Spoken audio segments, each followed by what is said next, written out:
Hello, welcome back to the channel. Today I'm going to be giving my thoughts on aftermarket motorcycle electronics. Do they have a place on bikes? Is it any good? Make sure you stay tuned to the end to find out.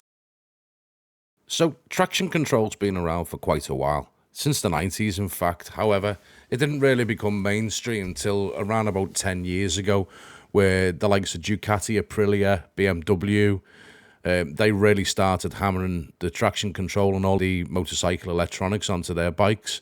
Suzuki was slow on the uptake. They didn't introduce any kind of motorcycle electronics until 2017. Honda were doing it before that. Yamaha were doing it before that. And over time, the systems have gotten really, really good.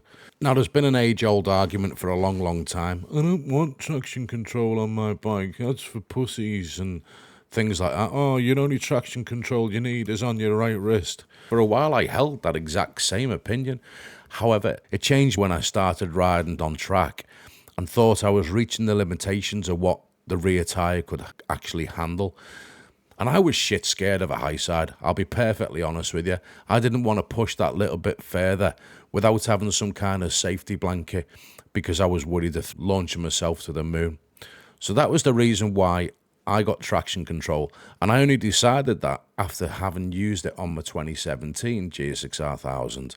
I took my 2017 on track and it was superb. It was not very intrusive, however, it was definitely working, but the biggest revelation wasn't necessarily the traction control side, it was actually the anti-wheelie. So last year, I decided to buy an aftermarket anti-wheelie system and traction control system for my bike. And there was all sorts of different types. There was Heel Tech, there was Bazaz. They didn't really do it for me. And I spoke to a lot of friends who are racers and riders. And the Gripone Iside2 got some really, really good reviews. In fact, so much so I can actually remember watching one of the races in the state championships, actually sliding the rear wheel, coming out of a corner, and he had an Iside2 fitted. So I was like, whoa, I've got to try this. So last year, I bought one. It cost me a lot of money from Europe, and it got delivered quite quickly. Now, fitting it was really, really easy. If you can fit a power commander, then you can fit the traction control system.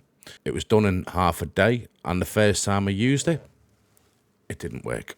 Not at all. It turns out one of the wires that had gone into one of the plugs had been disconnected or pulled out, and it was probably me being a bit rough with it during the installation. So the first time I used it and it worked, again, I wasn't that impressed, if I'm honest with you.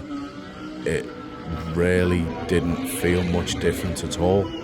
The quick shifter that I actually purchased with the kit, because I got the Iside2 and quick shifter kit, the quick shifter just didn't work. And that was the bane of my existence, trying to get that right in consultation with Gripone, Diego Giubellini, trying to get the thing working. It just would not work.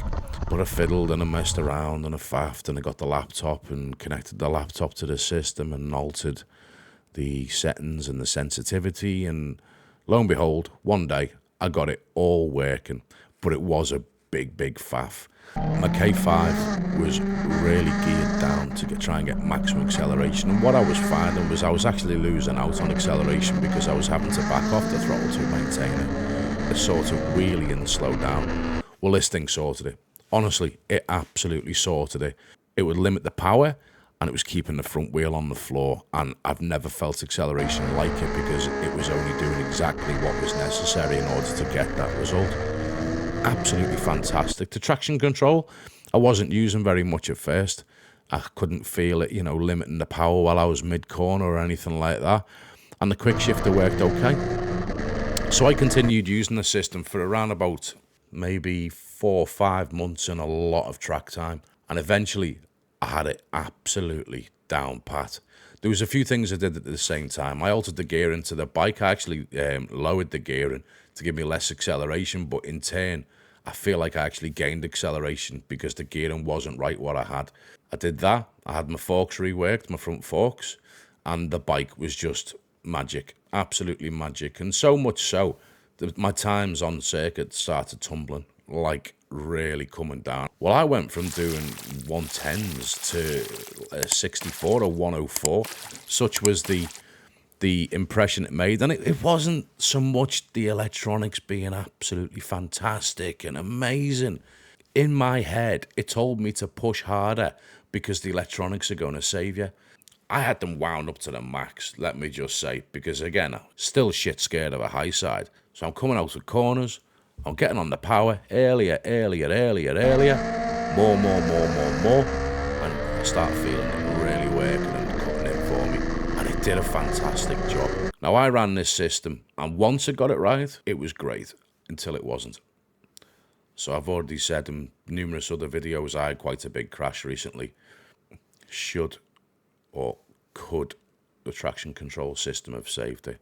It was a high side. It was rear wheel slippage. I don't know whether I touched my peg on the floor.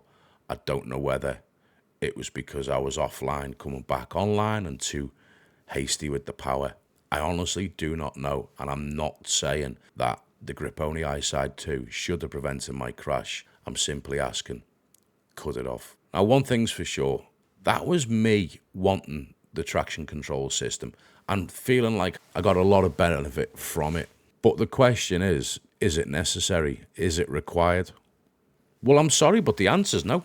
I'm obviously not the most skilled and talented rider on earth. Not at all. I carry far too much weight. I'm slow coming out of corners. And I'm knackered in about 20 minutes because I'm so unfit. Riders of a real high caliber and skill, such as those in British superbikes, they're riding every week without traction control. I say they're riding without traction control. They've got something. I mean, the Honda knocks it down to 3 cylinders coming out of a bend. If that's not traction control, I don't know what is. But essentially, there's no traction control on their bikes.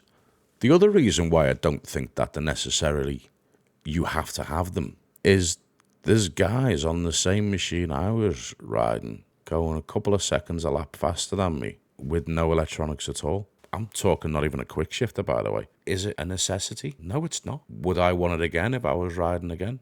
Yeah, I would. I like that safety net that it gives you. Just that little bit more peace of mind that if I do get a bit hasty or I am a bit of a dick, it's going to look after me. And again, being honest, just for the anti-wheelie alone, that is the best system I've ever used in my life. So there's my thoughts on whether or not you need traction control, whether you should get traction control. It's down to you. If you're not already subscribed, why not? What harm does it do you? Thanks for watching. You take care.